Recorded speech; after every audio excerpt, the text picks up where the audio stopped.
like last time. No, I'm just saying So that. Oh, Dave, Alfredo, I just gave you a victory. I don't know nothing. I don't know what I'm talking No, about. That's fine. I'm You can not. take that lap. Take I the mean, victory. no, But now, no, no. am I wrong in what I'm Here's what saying? How come no, nobody comes in for him if he's so special? You're not wrong, but if I sit you next, okay, take away the guys from podcasts that don't have the accreditations to. I He's a sit you next player. to a UEFA coach, Alf- license, the highest license they have, and have him Alfredo, I'm explain not it to cutting you you. off. But we're wasting time on it. Alfredo, I'm not cutting you off. Please don't take it the wrong way. But buddy,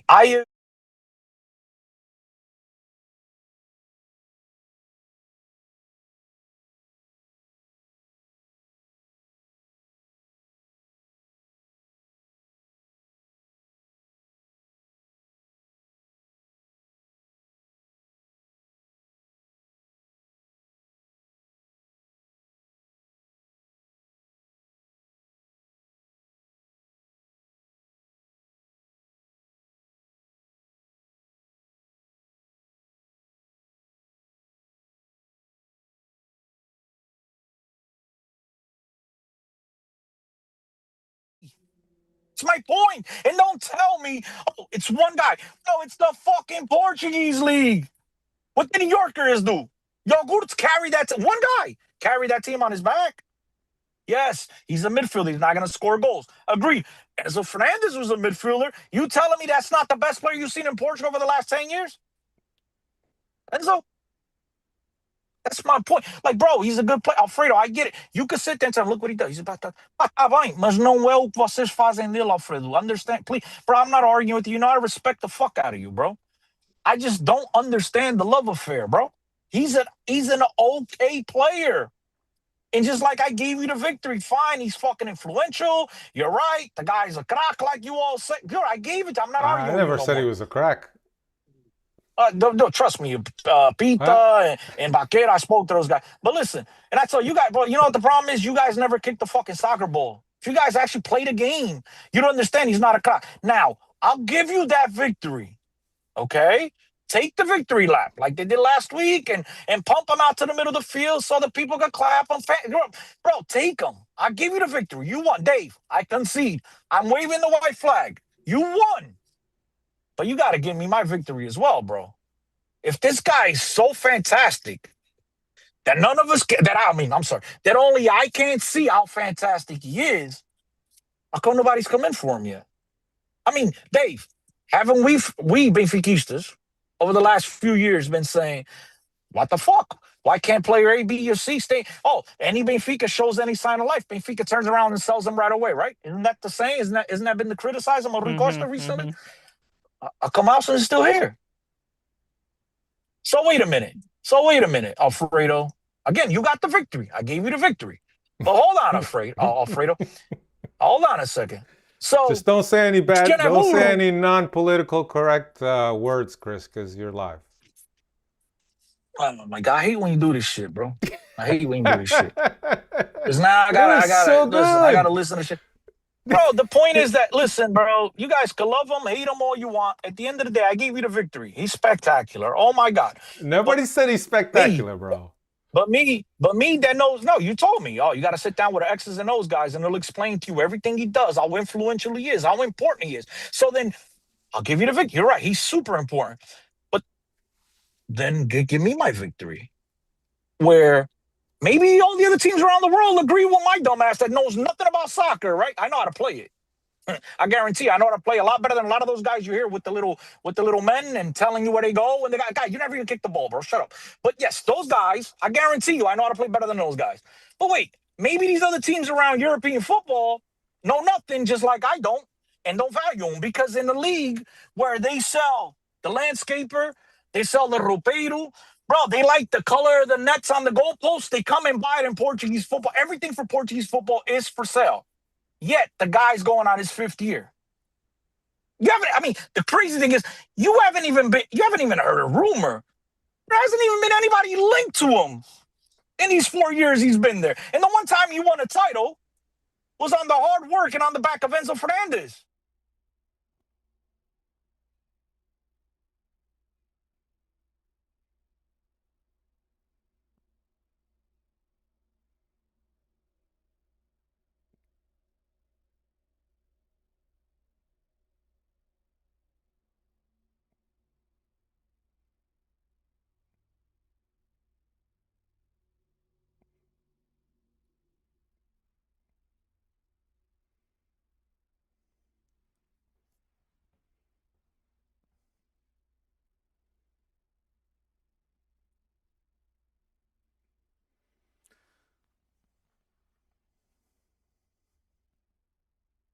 Hasta que no estás aquí dentro no sabes la grandeza de este equipo. Quero o Benfica intimidar o adversário.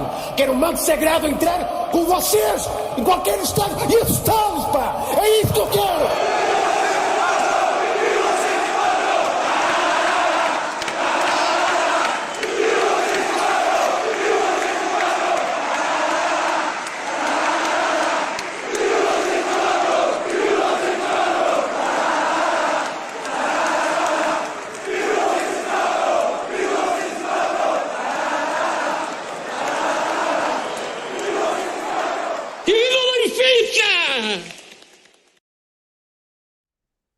That's it. And so we could agree to disagree all we want, but What's going welcome on, to the everybody? Benfica podcast, ladies and gentlemen. Yeah, please smash the like button, Freddie's. This is an ongoing conversation. This has been going on, and so to give you a little perspective on things, I think Ausnes is a nice player, and it ends there. Alfredo and other people think that this guy is the second coming of Diego Armando Maradona. I never said that. So when I tell these guys, well, you treat them like he is. And so when I say I don't understand this love affair around an average guy, I was told, just so you guys understand, I was told that apparently I don't know nothing about soccer. Because, you know what I mean? Because somebody with a little checkers or chessboard in front of them, right, says the guy does this and the guy does that. So then that guy knows, you know, because he could put a couple of beautiful words together, right? Which is, you know, this is not English class or poetry or whatever. This is football. And so while I admit that I am not as refined with my English language and explaining things, and maybe if I was as refined as some of these other guys, maybe I could explain to you guys much deeper into why I think he's just an average player. And I could show you why, but I don't. To me, he doesn't affect the game the way you guys make him out to be. So this is this conversation. Alfredo apparently loves to go live while I'm in the middle of my rants. So I it's apologize. Good, bro. It's good. No, you don't need to apologize. But before we get off the subject, just so I don't get hate, because I know my God, I know it's coming in the next couple of days. So yeah, Alson's phenomenal, bro. The best player ever. Give the guy the captain's armpit. Yeah, the guy is. Oh, what a beautiful play.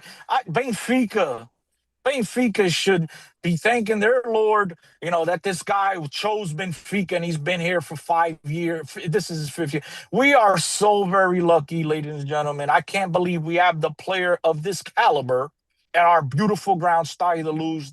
Without him, I think Benfica will probably be in like 3rd division by now, you know, over these last 4 years. He's just a spectacular player. Love him. You know, doesn't start at shit Norway, but yeah, you're right.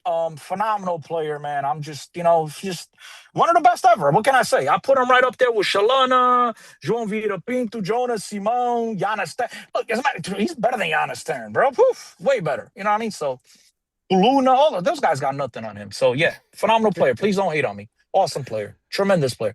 Benfica might actually win the title this year because of him. You know what I'm saying? Yeah, yes. Welcome, everyone. But smash the like button. Yeah, smash the like button. While you're at it. Welcome to this week's edition of the Talking to the All Benfica podcast, episode number 599. And Cristiano's been doing this for the past 10, 15 minutes.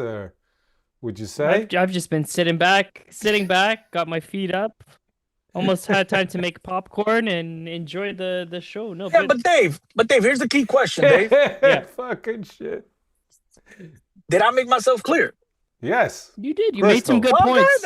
I don't know when we went live. Matters. I don't know when we went live and what was caught and what wasn't caught, but you had me agreeing on some points there as well. So no, I listen. I just wanna let everybody know.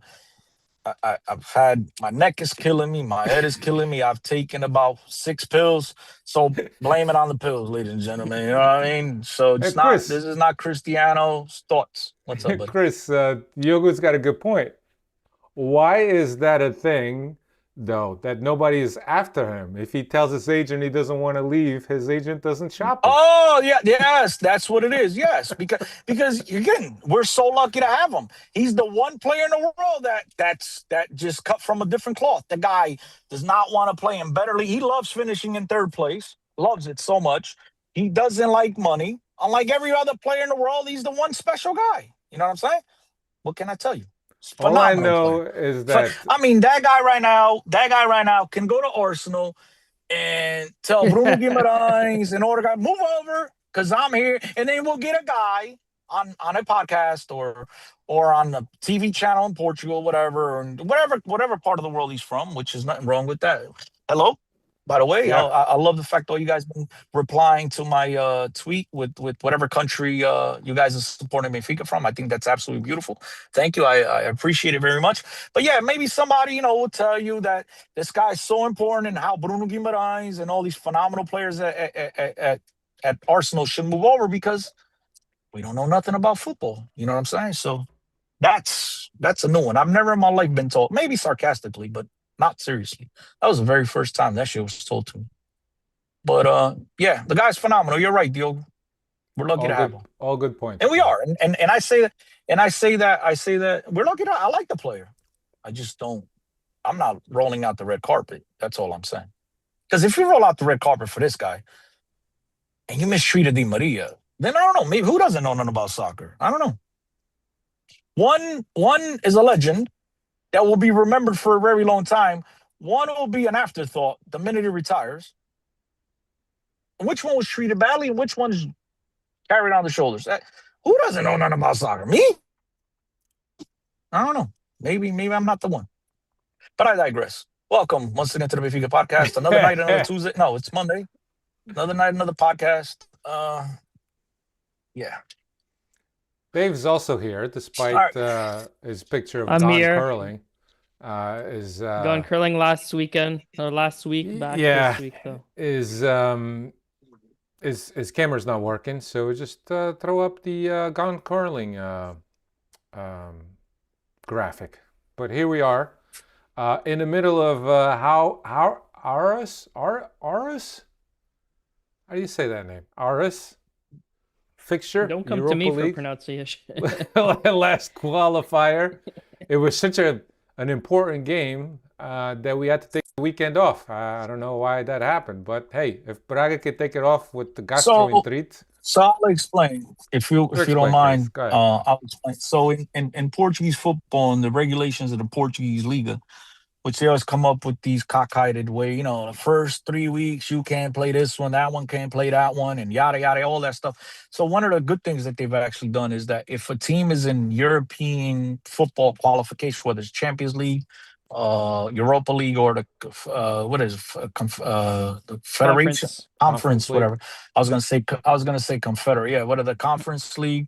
If they're in the qualifying for that, they can choose to postpone any one of the first 3 games of the season. There you go. And so Benfica, by figuring that since this is the last hurdle that they have to go through, might be the toughest competition they face going in, before qualifying for the competition, they figured, we'll take off the 3rd week, make sure our guys have a full week of practice, a full week of rest, which, you could say it's early on in the season. These guys are tired already, but you take into consideration Benfica's been playing literally probably like every 3 days for a while now.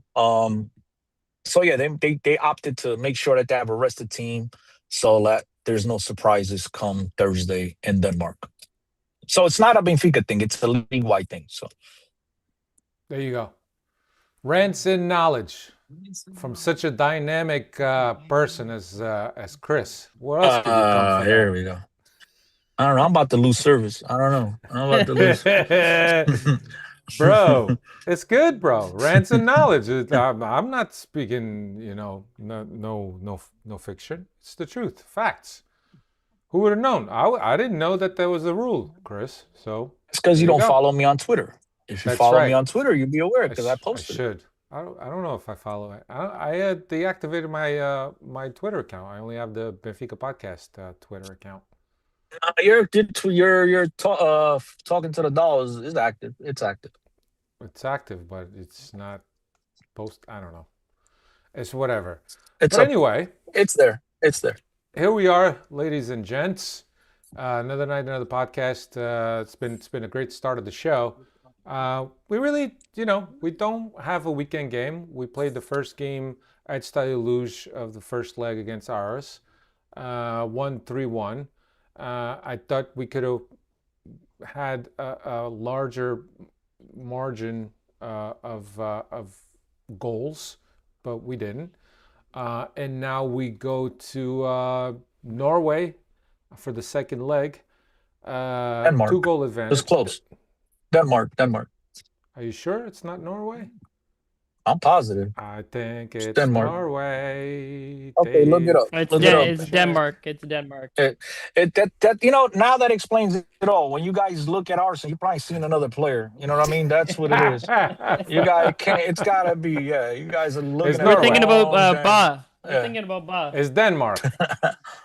Yeah, it's Denmark. Yes. It's Denmark. Yes. Right. So we will travel to Denmark before the snow comes down to play the second leg. It's a leg that Hey, will. for the snow in August. For this. I don't know. Ooh, that starts snowing early. Call Thiago do Sueco. No, that's but he's from Sweden, not É tudo a mesma Denmark. merda, pá. É tudo a mesma merda lá de cima. Yo, Lá that para was, cima. I didn't say it. Alfredo Lá para cima. didn't smell It's it. Not me. I Scandinavia, didn't say it. bro. Scandinavia, Viking country. All of that. They all get snow at the same time. They probably get snow maybe at tops 1 month or 2 months before us. Not in August. October, you not think, yet. Dave? November.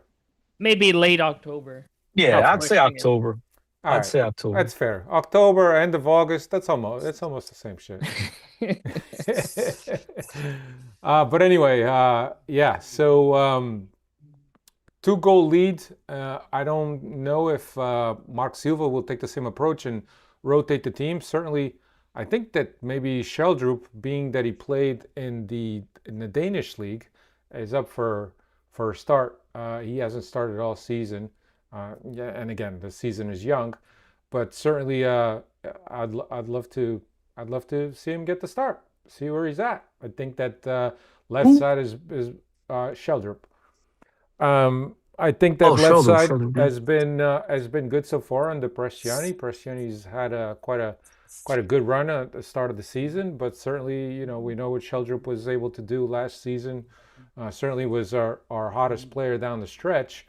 Then I'm curious whether Marco Silva is going to give him that starting role on Thursday, especially with the understanding, and I heard the stat that he has scored quite a few goals on Aarhus while he was at was it Michelin that he was at before? Who's that? On loan? Yeah, he was there. No, it wasn't a Michelin. No, he wasn't there. Nordsland. Nordsland. Nordsland. Yeah, that was the land. It was the land at the end. Yes, Alfredo's He was close. the land, Benfica land. So we'll see what happens, but I don't think I think that if Benfica takes advantage of this opportunity to continue progressing like we have seen them, I think that Benfica will do well up there. The draw for the Europa League, it takes place on Friday. Thursday is a Champions League draw. Friday, obviously, because of all the results need to come in for the Europa League qualifiers. That's when a draw will take place for the Europa League. Dave, do you know opponents that we may get, or you don't know yet? It's still. Let me go see. Maybe Chris knows. Chris has that knowledge. Here. Chris has that knowledge. No, because I saw something on What do you opponents for what? For the opponents Europa for what? League. Possible the Europa Teams League. that have already qualified. No, it's going to go to a draw. It's going to go into the seed. It's going to be a whole new draw all over again. Yeah, but Yeah. there are some AC teams Milan, that have qualified. Juventus, Yeah, AC Crystal Milan, Palace, Juventus, Bournemouth, Yes. Sunderland, Milan, Juventus, Real Sociedad, Celta Vigo, Hoffenheim, Leverkusen, Marseille, Rennes, ASV or AZ, Alkmaar, Union Saint Gilles. Gilloise, my French. from where Gilloise. Ivanović came from. Yeah. Oh no, he didn't come from that one. Yeah, weird. yeah, he did actually. Yeah. He did Sparta Prague, Olympiacos, Sturm Graz. Those are some of those teams that have already qualified, and now we just got to wait for the rest of the qualification here to be completed for the draw to be finalized. Yeah, so that should be fun. I know that there's a lot of people out there that are planning trips throughout Europe, so that should be good. Well, let's just discuss something here. I know that they've just rattled off a bunch of good teams, right? That are in AC Milan, Juventus. Chris, what's your expectation for Europa League for Benfica? I know it's early. I know the squad's not closed, but I mean, what for you what would be an acceptable showing? Oh, listen, if you guys to take the competition serious, you know what I mean? And as you said before, it's still a little bit early. We're still transfer window's still open. I believe once Benfica qualifies, maybe you see a couple new players come in. But yeah, as a Benfiquista, as you've heard me say on other podcasts over the years, Benfica should play every game to win the game. The objective is to win the game and go as deep into the competition as possibly, as they possibly can. So again, get through the whole league. What is it? The league schedule. The league Come out phase, top yeah. 8, league phase. Yeah, get through the league phase. Come out top 8, and then after that, man, look, it's the luck of the draw. I mean, Yeah. you could get some Mijanovskadas, or you could get Ausna's team that developed them, full of superstars, and maybe things get difficult. And then Benfica, again, it depends. But yeah, Benfica should take the competition serious. I know Hugo would be upset if I didn't say that. Benfica should play the competition or win the competition. Absolutely. They should always play Always. everything to win it. But Always. again, it all depends on the draw. You know what I mean? Yeah, That's what I was absolutely. just gonna say. On paper, you're when you're talking about it, I think anything short of a semifinals would be considered a failure. But you never know how the draw breaks out. Could get an easier draw, or could get a much more difficult draw, right? So it's hard to say just yet. And I've got those stats on Sheldrup versus Aarhus. 7 Go ahead. goals scored in 10 previous meetings against the Danish club. God damn. Yeah, I would say that's pretty good. 7 goals in 10 matches. That's pretty good. Throwing It's 2 like assists in Cardozo there and as well. Sporting.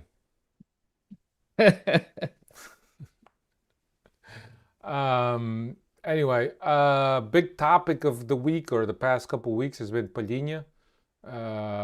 Rumors are, or I don't know if Chris is able to confirm this, that he will be introduced or official on Wednesday, if I'm not mistaken. Chris, is that what you're saying?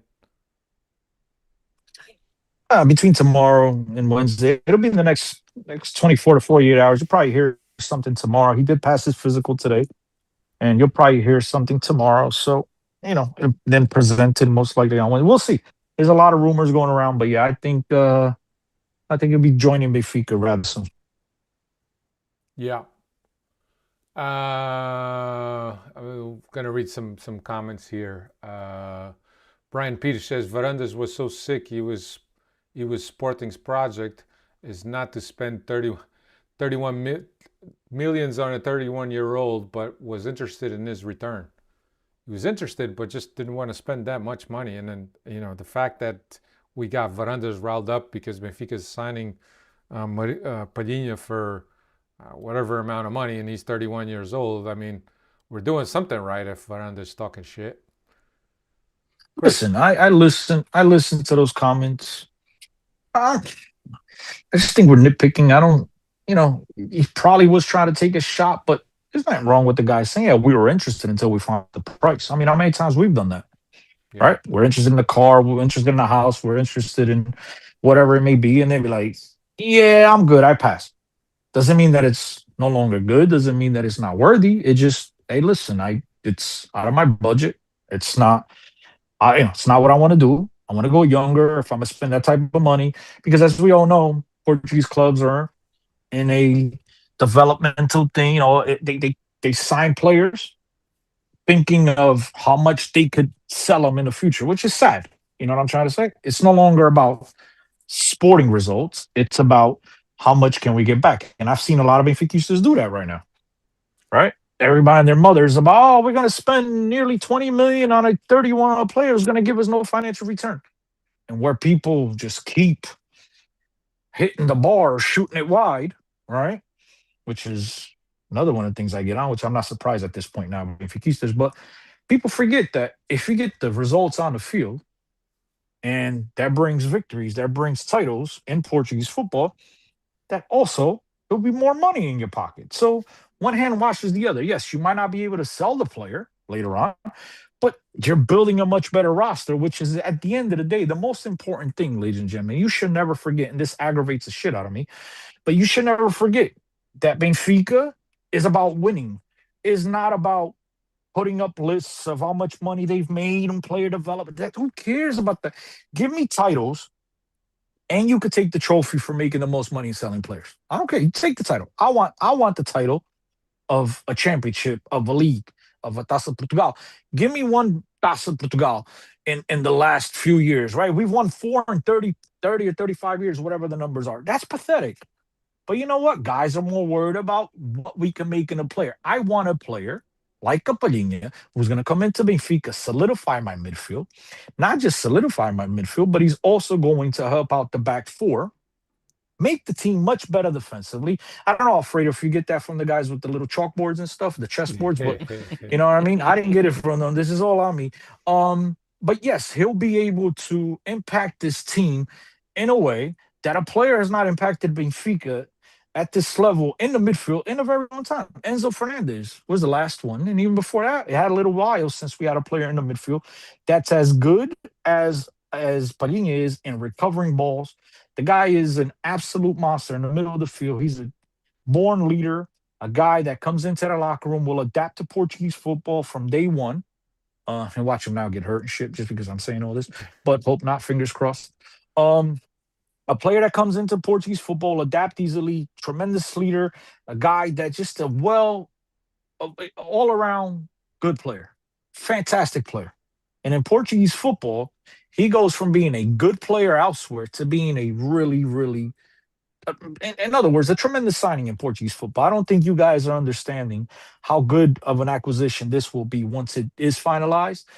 Palhinha will be an absolute monster in Portuguese football. We no longer have to worry about those counterattacks late in games and stuff like that, as we've seen over the last couple of years, dropping points late in the game, because this is a professional player, a mature player, a guy that knows what he's doing, when to do it. He's just a tremendous player. And I get it. He came from our rivals. I absolutely love the signing. That guy, to me, screams results today. I don't give a shit about if I'm going to sell him in 5 years. I know if Benfica wins the title this year, it'll be worth the signing. I don't care if it's 30 million. Who cares? Guys, Benfica is about winning. Let's worry about winning and stop making mediocre players great in our own minds, bro. I love the signing. I think that he's going to bring a lot to this team. And as Chris mentioned, I think it's hard to imagine how many other players we've had with physical presence that could also play the ball. He's not the greatest passer, but we don't need him to pass. We just need him to balance the team, destroy game, and let the other guys do the building. But I love the signing. NGSLB says if you have doubts in midfield, in the back to the front, Palhinha, Auschwitz, slight left of the pitch, Barreiro slight right, Sudakov in front of them, all in the center, sliding left or right. So I don't know if I'd see it like that, but certainly I think Palhinha has to be like one of the first guys on a roster. It's going to be the Benfica electric slide, according to him. To the right, to the left. Is it now? Boogie, woogie, woogie, woogie. Yeah. Look, I think that first name is Palhinha, and then however it goes from there, it's up to Marco Silva to see how he kind of, depending on his game model and his idea of how he feels that midfield should play. But Palhinha is going to be the guy, and as Chris mentioned, he's going to be the guy that's going to balance. He's going to be the guy that balances your defensive transition. Let me use the line you guys have used for another guy on this team, and this time it's correct. É ele mais 10. Oh, he muted himself. Did he really? Yeah. That's all he needed, though. Ele mais 10. Não há mais. No, that was it. I got Dave. There's nothing Yeah. else to add. Yeah, that was it. Ele mais 10. That's what else you want me to say? That's the. You want me to come up with all them beautiful, romantic words that he's the first name on the sheet? Like, bro, who cares? Like, oh my, bro, it's simple. Ele mais 10. That's it. Yeah. I'll be happy with him and Barreiro in the midfield. Whoever else Marco wants to add. No, I'm not being serious. I mean, about if you're being fair, yeah, it could be him and Barreto in the midfield and Arsenal's at right back because that's the only spot he got on the team. Where else is he going to play? Or maybe left back if you're really down on Dahl. Yeah. Because where else is he going to play him? Goalie? Serious questions. Does Palhinha have any suspensions he has to serve for yellow card or red card accumulations from his time at pending Sporting? suspension, Chris? Yeah. I mean, Yeah. Dave? Yeah, that's a relevant question. Because he might need to serve him at Wasn't there Benfica. something? Yeah, wasn't there something before he left? It was still under investigation. Then Sporting sold him, and he didn't have to fulfill those suspensions. Wouldn't surprise me now that he comes back to the league that Benfica's gonna bear the brunt of that. But we'll see what happens. Jason Gaidola says on paper Benfica should always be a UEL contender. Agreed. Kevin says Benfica should pass the next round. Each passing game, I feel it's looking more and more good under Silva. Yeah, I've definitely seen some progress there. Diogo Reis says Sheldrup not happy because he's making same as guys like Diogo Priost. It's why he's pushing out. I don't know how much Sheldrup makes. But yeah, I mean, and if you guys read the papers today, apparently there was something reported that he was pushing back on a contract, or he, passed over a contract, and then Sheldrup, the man himself, came out on a social media and said, "Stop spreading lies. That it's all lies. It's not true." See what else we got here. Nelson is saying we used to be about selling players because of the debt Luis Felipe Vieira put us in. I think we're still about that. Mizel Pereira says, "Hi guys, can you suggest a left back? Rafael Guerreiro is still free." Yeah, it'd be good if we played a five game season. Then Rafael Guerreiro could play 5 games in a row without getting hurt. I like Guerreiro, and he's a Benfiquista, and he's manifested his desire to play for Benfica. I just think that, we need to have somebody consistent that's not that injury prone, and I think that Guerreiro is, unfortunately, injury prone, because I think that if he wasn't, he's a really good player, and he'd be playing at a much higher level for a better team, I think. And let's not forget, he played for Bayern. He's still playing for Bayern, right? If I'm not mistaken. No, he's a free agent. He's a free agent. But Bayern released him, right? Yeah, he came. Yeah. Jason Gadola is saying money making versus winning is a tough balance, but you can't ignore the moment when a financial opportunity arises, when a player's stock is volatile. Fine, but then when you go one title in 7 years, then you really got to sell players. If you'd have just kept players and won on the field, just look at Porto. Porto, some way, somehow, doing it with peanuts. They're able to keep Diogo Costa, right? They barely invest because they've had such a hard time financially, and yet they got the best player in the league by a country mile, and they're holding on to him. Sporting held on to some key players over the years. Benfica sells everything that shows a heartbeat, and I understand you got to make the money, but the number one goal of Sport Lisboa and Benfica should always be to win. It's winning. You need that hegemonia that Jorge Jesus used to talk about so much. Without winning, you just become an afterthought. And so you can't develop players every single year. And you'll see Sporting go through that this year, guys. Sporting has let the core group of that team walk out the door. They've made money like never before for that club. They brought in a shitload of guys, and yes, some of them will be good. Some of them will not adapt easily. And you'll see them struggle. They've struggled so far here early on in the season. They tied one game after being up 2-0, gave up another 2 goals. Like their defense has not been tight, which you're accustomed to seeing at least the top 3 teams in Portugal give up, goals in the teens, right? At the end of the year. So they're probably not going to finish there this year. And so they're going to struggle because, again, it's too many players. And maybe they'll get it right by next year or in 3 years or in 2 years, I should say, the third year. But to do it today is so hard, and even in Portuguese football. And so to expect that to be a turnover overnight, it's just amateurish. And yeah, you have to make some money, especially if you're finishing in third place. You're not making the Champions League. You have to recoup the money one way or another. But if you just keep those players, guarantee yourself a spot in the Champions League, then you don't have to sell two to maybe just one. And you could keep the other 2, 3 guys in order to make another deep run in the competition and a run for the championship in your domestic league. So there's got to be that fine balance as well. I get there's an opportunity, but it should never overtake winning. Winning a championship should be the number one goal in Portugal every single year and going as deep as possible in the Champions League. That should be the goal. Everything else is gravy. Yeah. I don't disagree, but unfortunately, sometimes that's not the business model. Let's see what else we got here in the chat. Kevin says Rui Costa needs to put the money on the table for the Bacalhauzinho. If not, I'd rather he leave now while we can replace him. Him leaving on a free transfer is gonna stink. But we're 2 years away. He's got 2 more seasons on the contract. So. Maybe you renew him and up his contract clause, but I think that his contract clause is already pretty high up, if I'm not mistaken.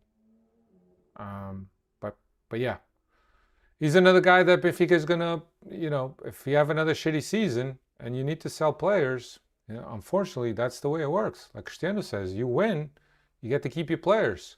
If you lose, you're forced to sell players. Because, no money from the Champions League. And this is going to hurt because UEFA Europa League is shit compared to Champions League. I mean, the Champions League, correct me if I'm wrong, but the Champions League, you get in there, I think it's 30 million right off the bat, no? That you get 40 mil. 40 mil. 40 mil. 40 right off the bat. Right off the bat. Yeah. I mean, 40 mil. I mean, that's a couple Durasex. But the one thing we can't lose track of as well is I think people have short-term memory as well, which is, look, we must not forget that the things that we bragged about over the last 10 years, which is nobody in world football has made money like Benfica in transfer window, in the transfer department, right? So Benfica has a big fat cushion.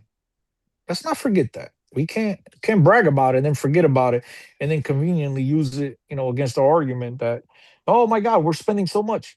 We've also made so much. You know what I'm saying? So I don't think things are as bleak as we outsiders think they are. And I just think that in Portugal, we have a tendency of, we just have to complain because if we're not complaining, we feel like we're not doing something. You know what I mean? We have to feel like we're doing something and we got to complain about everything. We sign a player, a tremendous player that's adding quality that this team hasn't had in this position in years. And rather than celebrate that, man, we're finally getting a real player. No, we turn to bitching and complaining about the investment. Like, I'm still from old school where we look at the player, we celebrate the signing of a tremendous player and then everything else is backwash. But no, we live in a world today that it's, oh no, the guy's awesome. Oh, I'm not questioning how much he's going to add to how much quality he's going to add to this team, how good of a player he is, but I'm worried about the money. Like, are we fans or are we bancarios, bro? You know what I mean? Like, yo, figure it can't be both. You know what I mean? Agreed. Figure it out. Agreed. All right. Let's move on. Benfica's got after their trip to Scandinavia, they will come back and play Estoril for Primeira Liga. I'm sorry, Misael Pereira is saying, I'm sorry. I thought this was a decent question. Guys, who should drop out of the 11 to give place to Cercati? I mean, dude. Go ahead, you guys answer.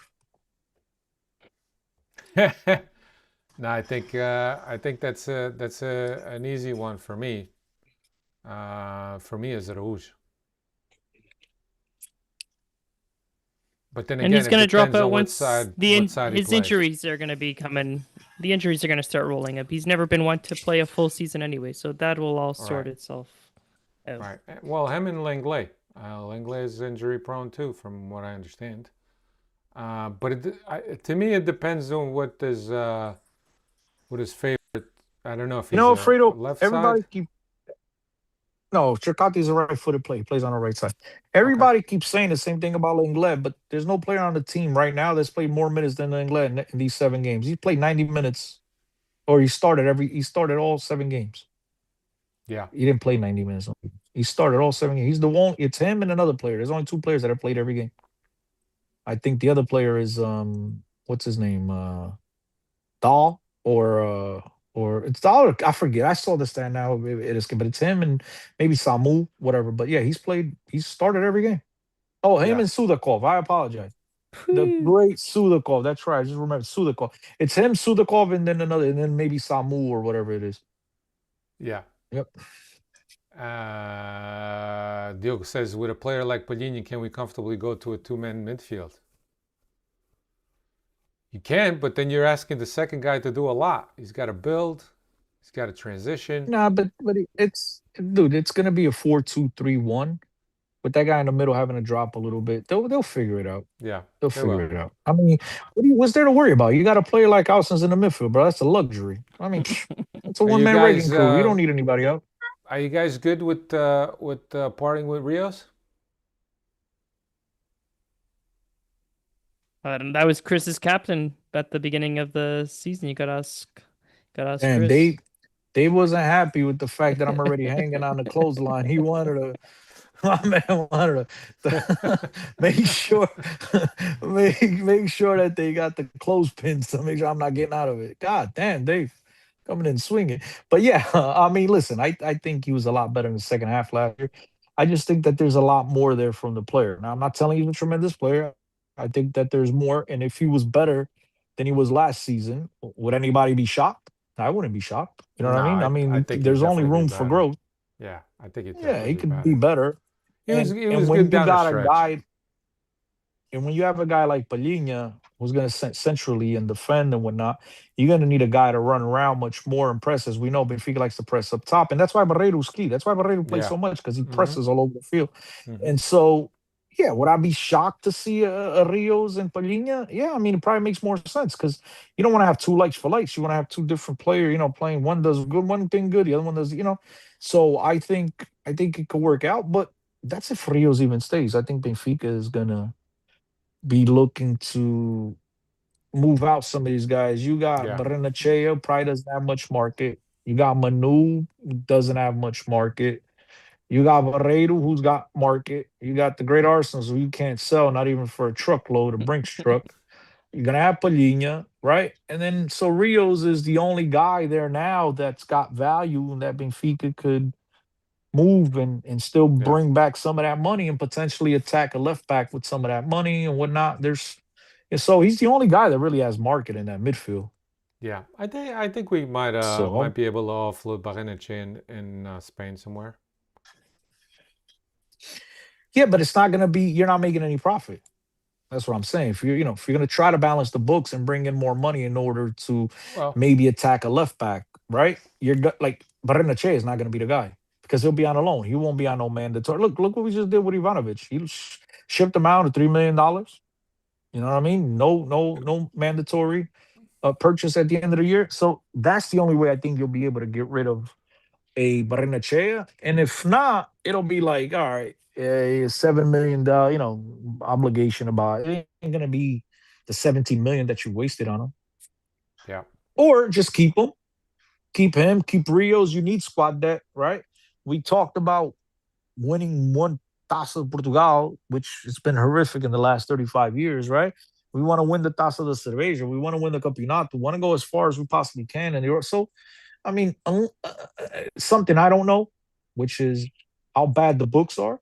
But if they're decent, hey, you might just want to keep these guys, man, and rotate guys. You're gonna have games, plenty of games for everybody to play, and get the best result you can. But the other thing also to keep in mind when it comes to that is next season, 2 Portuguese teams go into the Champions League automatic, and with the third qualifying. So maybe Benfica will be like, hey, fuck it, we sell these guys anyway. We're gonna finish in third at worst, so we'll get a Champions League spot next year anyway. So I'm hoping that's not the case, obviously. Yeah.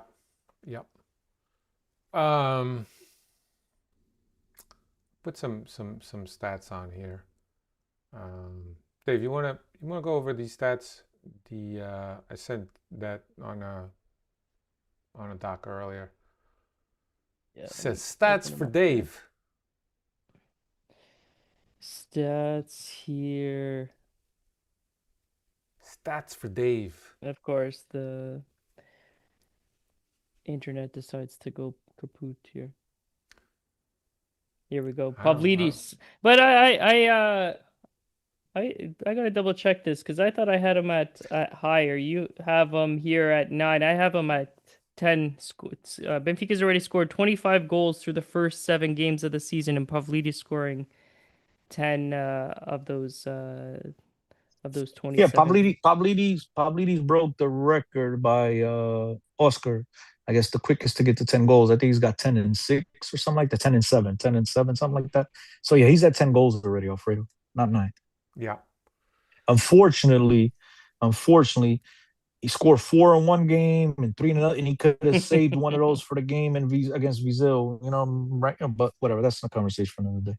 Yeah. Yeah, and only won the last game too. I really hope that this game we can get this game coming up on Thursday. We get a goal right early and can put the game to bed, because I would really hate that we would if this scenario comes up that we have to fight tooth and nail to get a positive result to qualify.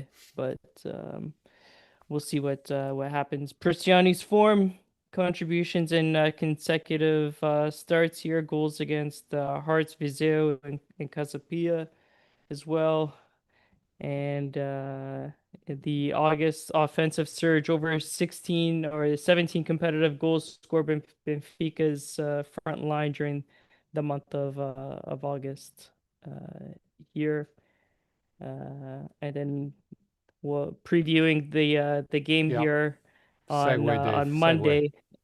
There we go. Estoril enters the Estádio da Luz having failed to score in over 180 consecutive minutes of league football to open up this season here.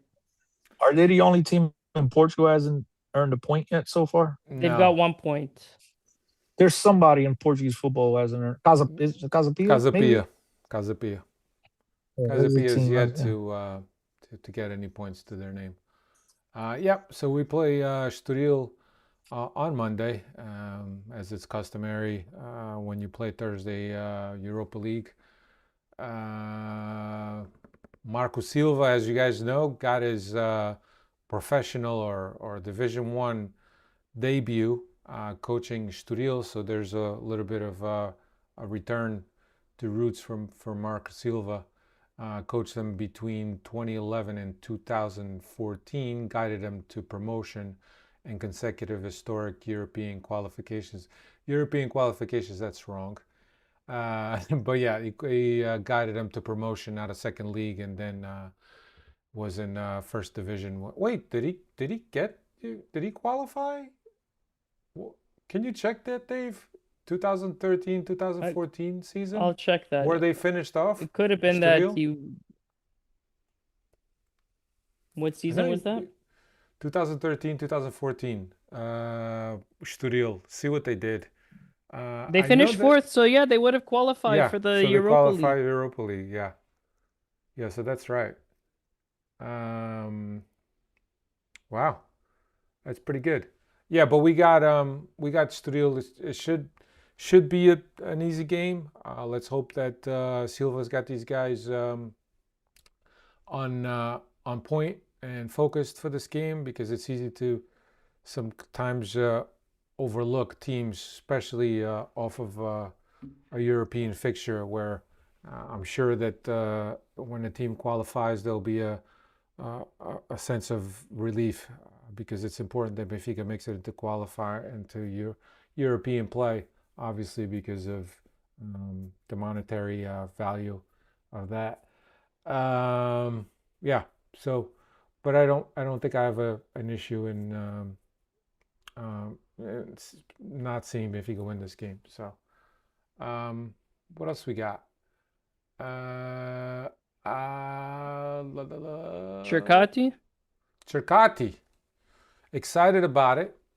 I think is compared to all the other names that we were associated with, I think this guy has perhaps the most value. He was playing in Italy, was a standout player for the Australian national team that was in the World Cup. Was even voted as part of the young squad of the World Cup. Was he not, Chris? Or did I make that up? I don't know. You got to speak to Pidgey about that. You got to speak to Pidgey about that. I thought he was like the youth under 23, part of the under 23 World Cup best players, if I'm not mistaken. He probably was. He played all 90 minutes in all 4 of Kangaroos games out in the World Cup. Look, he's a solid player. One of those guys that eats nails for breakfast. Absolutely going to love him. He's going to be, we hope, better, ladies and gentlemen. We hope he turns out to be a better player. Not that this guy was a bad player, but you know what I mean? Technically wasn't exactly the best, but he's going to be Benfica's new Jardel, bro. You know, a guy that's going to eat nails for breakfast. He's going to throw his head in front of a 100-mile-per-hour shot and then not ask questions, do it all over again 2 seconds later, get his head split open, bandage up, and go win a corner kick. You know, like that's the type of player that he is. I think he'll become a Benfica fan favorite because of the way that he sacrifices himself for the team. So just a tough defender, tough guy. He's not going to take shit from anybody. So love that shit. You're going to have the finesse player in Lenglet, and you're going to have him a partir aquilo tudo lá atrás. And then Palhinha on top of it. If Palhinha is able to get away with giving Castada like he did at Sporting, we're going to be solid in the back. Yeah. NGSLB says he qualified twice for European football with them, or they qualified. So, Estoril. It's good, man. That's awesome. What else we got? Today in Benfica history, for August 24th, 1980, Benfica wrapped up a strong international preseason showcase, laying the tactical foundations for another championship campaign. 1980. I can imagine what that team looked like. Dave, can you look that up? Who were the players? Benfica 1980-81. I'd love to see that. Take a look here. August 24th, 2004, Giovanni Trapattoni's Benfica sealed UEFA Champions League qualification with a gritty 1-0 home victory over Anderlecht at the new Estádio da Luz. Trapattoni. I remember that like it was yesterday. Benfica played in red. August 24th, I'm being sarcastic. 2019. Benfica produced a defensive and tactical masterclass in a 2-0 Lisbon derby triumph away against Sporting Clube Portugal at Estádio José Alvalade in 2019. 2019, is that JJ years or no? No, that would have been Vitória's no, that was last no. That was Lage already. Lage came in 18. That was Lage. Yeah. Lage came in January of 18, if I'm not mistaken. Dave, and then they overturned the 9-point deficit. By the way, I just want to, because I guess you guys were talking about this. I guess you guys were talking about this, and I must have missed it. But I see Kevin here makes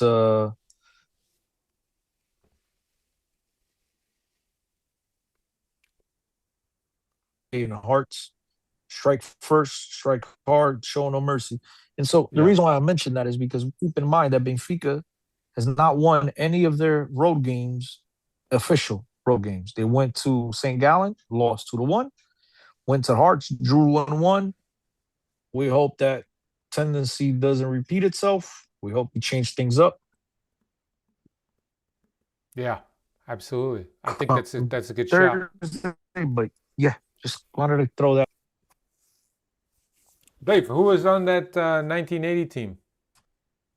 Nene, Shalana, Nene, Carlos Manuel, look at that. Shell. Bento, Humberto Coelho, Yep. Álvaro, Veloso. Was Veloso there already? Or yeah, just got I think he came in right. No, maybe he was there already. Veloso was there already? Shell. Yeah, Veloz was there. Okay. Shell's there. Tony is there. Who else here? Humberto Coelho, like you Filipovic. said. Is he there? You guys would know more of these guys than I would. I wasn't even. Jeez, bro, I'm old, but Dave, calm down, Dave. Jesus. Dave, who are the keepers? Jorge Martins, Botelho, and Manuel Bento. Okay. Defenders. Antonio Lopes, Antonio Veloso, Federico Laranja, Carlos Alinho, Carlos Alinho. Alberto Baix Lopes, Alberto Gomes, Pietra, and Humberto Coelho. And the midfielders? José Luís, Sheo, Carlos Manuel, João Alves, and Tony. And the forwards? And up front, Shalana, Nene, Jorge Gomes, Ronaldo, Francisco Vital, Cesar, and Joel Almeida. All right, that's a team, bro. Good team. It's, I remember as a small child, 80. I was 8 years old. I remember that team, man. I remember that team playing. Certainly. Listen, they finished first, won the Portuguese Cup, won the Supertaça, and then lost in the semifinals of the UEFA Cup Winners' Cup that year. Imagine if we had Shell on the team today, Shalana on the team today. These Benfiquistas would be building these guys statues outside the stadium. If those guys were terrific players, imagine. All right, everybody. What else? What else we got? Can we go or no, Chris? If you've spoken your piece. Water, bro. My neck is killing me. Water. All right, brothers. I already said enough. I already said enough at the beginning to get me in trouble for the whole week. Yeah, no, you were fine. You were fine. Everybody knows how you feel about harshness. And that's fine. Everybody's entitled to their opinion. Doesn't mean you're right. Doesn't mean you're wrong. It's just your opinion, man. We should all be civil and respect each other's opinion. Take care, everyone. Have a great week. Later.